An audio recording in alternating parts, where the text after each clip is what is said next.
भारत के महान राष्ट्रपति डॉक्टर एपीजे कलाम की किताब थी विंग्स ऑफ फायर। आज इस वीडियो में मैं बात कर रहा हूं एक विशेष कार्यक्रम सपनों की उड़ान के बारे में, जो कि उत्तराखंड सरकार के शिक्षा विभाग का एक महत्वपूर्ण कार्यक्रम है। समाज और दुनिया चाहे इस कार्यक्रम को कैसे भी ले, लेकिन बच्चों के लिए यह कार्यक्रम निश्चित रूप से उनके उत्साह को बढ़ाने वाला है। एक शख्स ने पूछा कि क्या सपने उड़ते हैं, तो उसके प्रत्युत्तर में समाज से कई जवाब आए और कई लोगों ने कहा, जी हमारे सपने दमित हो गए थे, हमारे सपने कुंठित हो गए थे, या हमारे सपनों को तबाह कर दिया गया था। जी दोस्तों, बचपन में बच्चों के कई सपने होते हैं और उन सब सपनों में सबसे बड़ा सपना होता है स्वतंत्र रूप से आचरण। जो भी लोग शिक्षा से जुड़े हैं वो शायद जानते हैं कि हमारी डाइट्स में या शिक्षा विभाग की कई योजनाओं में यह बात प्रमुखता से रहती है कि विद्यालय बने आनंदालय, ऐसी कुछ ट्रेनिंग। एनसीएफ 2005 में कृष्ण कुमार जी ने सबसे अधिक जोर इसी बात पर दिया कि बच्चे का बोझ कम हो बस्ते का, और विद्यालय उसके लिए एक स्वतंत्र आचरण करने वाला और ऐसा स्वस्थ स्थान बने जहां उसे आनंद की अनुभूति हो। और तभी से इस विषय पर अधिक ध्यान दिया गया। हम अक्सर ट्रेनिंग्स में तोतो चान और गिजू भाई के दिवा स्वप्न, यहां तक कि एंड्रे नील का समर हिल, ऐसे कुछ पुस्तकों और ऐसे महान शिक्षकों के प्रयासों की सराहना करते हुए दिखते हैं। दोस्तों, जो सपनों की उड़ान कार्यक्रम है, इस कार्यक्रम के बारे में आज मैं विस्तार से बात करने वाला हूं और साथ में कुछ चलचित्र, कुछ फोटोज डिस्ट्रिक्ट अल्मोड़ा के मुख्य शिक्षा अधिकारी श्रीमान अत्रे सैना जी के नेतृत्व में जो कार्यक्रम हुआ, इस कार्यक्रम ने एक ऐसा समा बांधा कि देखने वाले दूर दूर तक यही कहते रहे कि वाकई हमारे बच्चों में बहुत टैलेंट है, आवश्यकता है तो उस टैलेंट को आगे लाने की, उसे निखारने की। इस कार्यक्रम के बारे में मैंने विस्तार से चर्चा की और बातचीत की अपने मित्र श्रीमान भुवन सिराड़ी जी से, जो कि जिला परियोजना कार्यालय समग्र शिक्षा में डिस्ट्रिक्ट कोऑर्डिनेटर भी हैं, और श्रीमान अत्रे सैना जी, यानी जो जिला शिक्षा अधिकारी हैं, उनके निर्देशन में इस पूरे कार्यक्रम को अंजाम दे रहे हैं। हालांकि आज के इस कार्यक्रम में कई गणमान्य लोग थे। अल्मोड़ा के मुख्य विकास अधिकारी भी इस कार्यक्रम में आकर बच्चों की सराहना करते पाए गए। साथ में डाइट फैकल्टी से बहुत विद्वान और अनुभवी शिक्षक यहां पहुंचे थे। सबने बच्चों के कार्यक्रमों की, बच्चों के कार्यों की, उनके प्रोजेक्ट्स की और उनके स्किल्स की भूरी भूरी प्रशंसा की।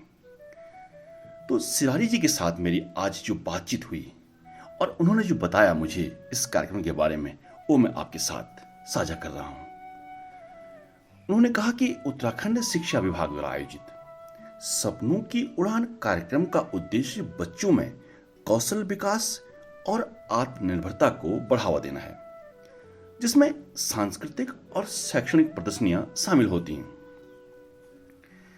कौशल विकास यानी बच्चों में विभिन्न गतिविधियों के माध्यम से कौशल के विकास को प्रोत्साहित करना, और यही शायद हमारी नई शिक्षा नीति यानी एनईपी का भी एक महत्वपूर्ण अंश है कि हमें स्किल को बढ़ावा देना।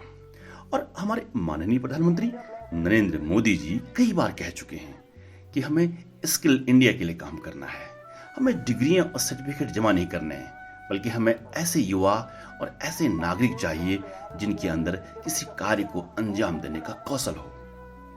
इससे होगा क्या?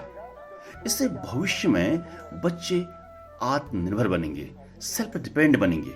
आज जिस तरह से रोजगार की कमी हो रही है, रोजगार मीन्स कि गवर्नमेंट जॉब्स की कमियां हैं, इसमें लगातार हमारी सरकार ये कोशिश करती है कि आप अपना काम स्टार्ट करें, अपने स्तर से काम को करें। लेकिन कैसे करेंगे? जब बच्चों के अंदर कोई स्किल होगा। तो ये एक प्राथमिक स्टेज है जहां से बच्चे अपने स्किल को समझ रहे हैं। इसके अलावा सांस्कृतिक और शैक्षणिक प्रदर्शनियां यानी बच्चों को अपनी प्रतिभा दिखाने के लिए मंच भी प्रदान कर रहा है। आप यहाँ इस वीडियो में देख सकते हैं, बच्चे विभिन्न विभिन्न क्षेत्रों से आए हैं और अपने साथ अपनी उस संस्कृति का भी वो प्रदर्शन कर रहे हैं। साथ ही अभिभावकों और समुदाय को बच्चों की शिक्षा में शामिल करना आज के इस कार्यक्रम का ये सबसे महत्वपूर्ण भाग रहा कि जब मैं कई पेरेंट्स से मिला और श्रीमान जिला परियोजना जो समन्वयक हैं भुवन सिरारी जी, और उन्होंने बताया कि यहाँ पेरेंट्स भी प्रतिभाग कर रहे हैं, तो वाकई यह हर्ष का विषय था। क्योंकि जॉन डीवी जो बहुत बड़े एजुकेशनिस्ट रहे हैं, वो बात कर रहे हैं कि भाई ट्राइपोलर है, अगर छात्र है, शिक्षक है, तो साथ में परिवार भी है। परिवार को जोड़ना बहुत जरूरी है बच्चे के साथ, पेरेंट्स को। अगर पेरेंट्स, टीचर्स और स्टूडेंट तीनों मिलकर काम करें तो निश्चित तौर पर बच्चे आगे बढ़ेंगे और उससे एक सामुदायिक सहभागिता का भी विकास होगा। इसके अलावा हमें जिला परियोजना समन्वयक महोदय ने बताया कि लोक नृत्य यहाँ पर आज हुए हैं, लोकगीत, चित्र, कविता पाठ और नुक्कड़ नाटक भी हुआ है। सुलेख का भी यहाँ बड़ा ध्यान रखा गया कि बच्चे सुंदर लेखनी के साथ आगे बढ़ें और पारंपरिक परिधान में रैंप वॉक और बाल शोध स्टॉल प्रदर्शनी। यहाँ पर बल्टा प्राथमिक स्कूल में मैम है Hemlata Pandey, I think so, और उनका काम रियली बहुत ही अप्रिशिएबल था। उन्हें शायद निपुण भारत से कोई पुरस्कार भी मिला है। और जब उन्होंने अपना काम दिखाया और काम की बात की, और उस मसले में मेरे साथ थे डाइट के मित्र रमेश रावत जी, जो बारीकी से उन सब कामों का अवलोकन कर रहे थे। तो ऐसे स्कूल्स, ऐसे बच्चे और ये सब कुछ, और इसके लिए सपनों की उड़ान का कार्यक्रम निश्चित तौर पर एक बड़ा मंच है। यहाँ समग्र शिक्षा में जो सामुदायिक सहभागिता कार्यक्रम है, इस कार्यक्रम में आज न सिर्फ बेसिक बल्कि अल्मोड़ा जीआईसी के टीचर्स ने भी साथ साथ में पार्टिसिपेट किया। उन्होंने बच्चों को भी सुना और प्राथमिक स्कूल से आए हुए टीचर्स से मिले। इससे हम उस दिशा में बढ़ने में शायद सफल हो रहे हैं कि जो सरकार चाहती है कि समुदाय का एक साथ मिलकर विकास हो, टीचर्स सब मिलकर बातचीत करें और बच्चों की जो अच्छी बातें हैं उनको हम कैसे आगे ले जाएं, ताकि वो एक स्किल बेस्ड और एक ऐसे इंडिपेंडेंट और एक आत्मनिर्भर और एक आत्मसम्मान से भरपूर नागरिक बन पाएं जो कल को देश का नेतृत्व करें। तो दोस्तों, ये सब बातें थी इस कार्यक्रम की जो आप मेरे साथ इस वीडियो में देख रहे हैं। तो उम्मीद करता हूं कि आपको सपनों की उड़ान कार्यक्रम पसंद आया होगा और मेरे साथ इस वीडियो पर बने रहने के लिए आप सबका बहुत बहुत धन्यवाद। मैं हूं आपके साथ आपका दोस्त, आपका होस्ट चंदन रावत, और आप हैं मेरे साथ मेरे यूट्यूब मंच जीआईसीसी उत्तराखंड इंडिया पर, great Indian culture and civilisation. यहाँ हिस्ट्री, एजुकेशन और शिक्षा से संबंधित वीडियो मैं आपके साथ लाते रहूंगा। उम्मीद करता हूं कि आप मुझे सहयोग करेंगे। देखने के लिए आप सबका बहुत बहुत धन्यवाद। Thank you and thank you very much.